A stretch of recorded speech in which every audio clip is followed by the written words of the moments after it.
Saludos a cada uno de ustedes, mis queridos muchachos. El día de hoy, para empezar el desarrollo de nuestro campo literario en este segundo bimestre. Partiendo desde la época en que se inicia el desarrollo de esta manifestación literaria que representa la cultura medieval en la literatura española. Para ello partimos de la literatura en la época medieval. Y para entenderlo de esta manera vamos a iniciar definiendo lo que significa la literatura medieval. Este concepto se refiere a una determinada época en que van a aparecer diferentes trabajos en forma escrita en los diferentes lugares de Europa. Una época que abarcó aproximadamente 1000 años, esto quiere decir 10 siglos. Para ello vamos a comenzar conociendo un poco más al respecto de este periodo llamado época medieval, que para algunos representa la época del oscurantismo, una época de larga data, pero que tiene interesantes detalles que podemos conocer. A continuación, observemos con atención.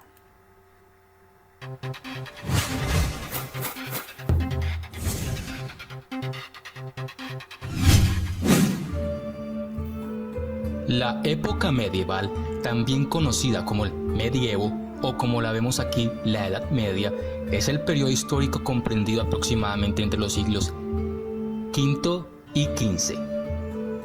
La sociedad estaba dividida en estamentos. En la base encontramos a los campesinos, libres o siervos, quienes suponían la inmensa mayoría de la población. En el escalafón intermedio se encuentran los militares y los nobles, laicos o eclesiásticos. No todos tenían la misma categoría, sino que el estatus dentro de estos dos grupos variaba. Acabamos en la cúspide con la realeza, es decir, el rey y su familia. La sociedad medieval fue durante siglos una sociedad básicamente rural. En la Edad Media, el 90% de la población vivía en el campo, centro de toda actividad y vida diaria para los habitantes de aquella época. La casa, como en cualquier otro aspecto de la vida cotidiana medieval, dependía del nivel socioeconómico de sus habitantes. Las viviendas de los campesinos contaban con una sola estancia, que hacía al mismo tiempo de cocina, salón y habitación. En este habitáculo también se trabajaba, se almacenaba la cosecha y los útiles de arar. Si por el contrario eran artesanos, estos compartían su casa con el taller y en muchos de los casos incluso con la tienda, abierta esta al público. Con el paso del tiempo, las casas se dividirían en varias dependencias, estableciendo en cada una de ellas una actividad concreta.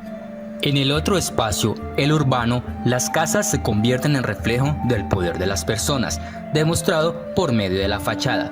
Las casas más habituales en las ciudades se componen de 2 pisos y están construidas de piedra y madera. Los ricos, que desde el inicio de la civilización han existido y que ciertamente son quienes han dado forma a la civilización moderna, eran los opresores de las demás clases sociales. Vivían en castillos de piedra y su riqueza se medía por el espesor de los muros y la solidez de las fortificaciones exteriores. Los campesinos se hacían unas chozas de adobe que a menudo se incendiaban y había que reconstruir. Bastaba un solo descuido para dar lugar a una catástrofe. Al no haber alcantarillado ni sistema alguno de conducción de aguas, las calles de las ciudades, fortalezas o aldeas la mayor parte del año parecían un pequeño riachuelo. Por supuesto, el mal olor era parte de la cotidianidad. Esto favorecía la difusión de las epidemias y pestes, siendo más notorio en las grandes ciudades donde las ratas propagaban los agentes difusores de enfermedades. Tan grandes eran las epidemias como la peste negra en el siglo XIV que muchos hombres las consideraban testimonio del fin del mundo. El mobiliario o ajuar presente en los hogares era escaso. En las casas más humildes estaba compuesto por aquellos muebles imprescindibles como la mesa, las banquetas, un arca para guardar la comida o la cama, que llegara a convertirse en el elemento diferenciador. El material habitual para los colchones era la paja, aunque las clases acomodadas podían disfrutar de uno hecho de plumas que recubrían con sábanas o calientes mantas de pieles. El soporte de las camas podía ser bien un tablón de madera o varias sillas puestas en fila. Este último, el común en las zonas rurales donde la cama era compartida por toda la familia. En las casas donde el dormitorio estaba separado, era la estancia más privada, donde se guardaban los pocos objetos de valor que pudiesen tener. La cocina suponía el espacio más importante de cualquier hogar, principalmente por la presencia de la chimenea, que además de aportar calor, iluminaba la casa. Las casas con más recursos económicos contaban con todo tipo de cacharros, como recipientes de barro, de estaño, cobre o hierro, además de manteles y paños. El agua había que irla a buscar al pozo o a la fuente. La luz era proporcionada por las velas y alguna que otras antorchas resinosas que despedían tanto humo como luz. Cuando se hacían grandes banquetes, los perros y los mendigos se disputaban bajo la mesa los trozos de carne y los huesos que los comensales cedían. Los alimentos básicos que se consumían eran el pan, vino y cerveza. El resto de alimentos que ingerían solían ser aquellos que se vendían en las ferias o mercados locales: carne, pescado, frutas y legumbres, siendo en el campo menos variada la alimentación que en la ciudad, donde podremos encontrar por ejemplo especias, producto solo consumido por la nobleza, debido a su precio elevado.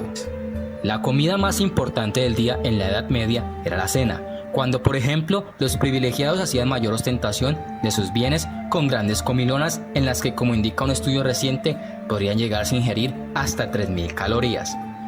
El domingo era el día más importante de la semana. Era cuando toda la familia o el grupo iba a misa, donde lucían sus mejores ropajes y cocinaban sus más destacadas comidas. Después del acto religioso, era común que los vecinos acudiesen a las tabernas, donde se servía vino y comida mientras se divertían. Único día de la semana, al margen de otras muchas festividades religiosas y de otras índoles, en el que estaban permitidas las horas de ocio que ocupaban de diversas formas, jugando a los naipes o dados, y los niños a la pelota u otros objetos sencillos. Pero mayormente eran las plazas el mayor centro de atención, siendo la poesía el mayor divertimiento del pueblo. Aquel que no encontraba un modo mejor de pasar el tiempo tenía oportunidad de asistir, si era el caso, a la ejecución de las penas a los condenados, que se consumaban en una plaza pública. En ese lugar podía contemplar a los malhechores encerrados en una jaula y expuestos en ella o en la picota al escarnio público, y a otros sometidos a la fustigación, y podía también presenciar una decapitación. La familia era la primera unidad de producción para los campesinos medievales. Cada miembro de la familia tenía una función en ella, existiendo así una división del trabajo según el sexo, la edad o el estatus de la persona. Mientras que los hombres y jóvenes trabajaban las tierras, las mujeres eran las encargadas del ganado, del huerto, del vestido y de la preparación y conservación de los alimentos y las bebidas, como podía ser el vino, los cereales para el invierno o la mantequilla. Importantísima era su función, dado el carácter de subsistencia que tenía la economía. En la Edad Media, un altísimo porcentaje de la población era analfabeta. Las personas que sabían leer y escribir eran los clérigos, es decir, los hombres sabios, letrados, con estudios escolásticos, aunque no fuesen religiosos. La educación en la Edad Media se impartía inicialmente en las escuelas de los monasterios y se centraba exclusivamente en aquellos que iban a formar parte del clero. Lógicamente, los conocimientos que recibían estaban muy vinculados con la iglesia. Aprendían nociones de liturgia, oraciones y la Biblia. Era una enseñanza fundamentalmente memorística. Los alumnos repetían lo que tenían que aprender hasta que lo memorizaban. Muchos de ellos no sabían ni leer ni escribir. Aún así, aprendían de memoria los conceptos básicos y con ello era suficiente. Los futuros sacerdotes sí debían aprender a escribir y leer en latín, que como sabemos era la lengua de cultura y de la liturgia católica. Hasta la llegada de Carlomagno, que creó nuevas escuelas abiertas a todo el mundo, no solo a los religiosos. Había dos tipos de escuelas: los primeros estudios y los estudios superiores. La inseguridad en la Edad Media era alta, debido a las guerras entre señores feudales y reyes por territorio, dado que la posesión de la tierra era un factor clave para el crecimiento económico. Esto hacía que la sociedad viviera siempre con incertidumbre y miedo. Todo esto trajo consigo una crisis social, económica y cultural, dando las raíces de la Edad Moderna en medio de la disolución del mundo medieval a finales del siglo XIV.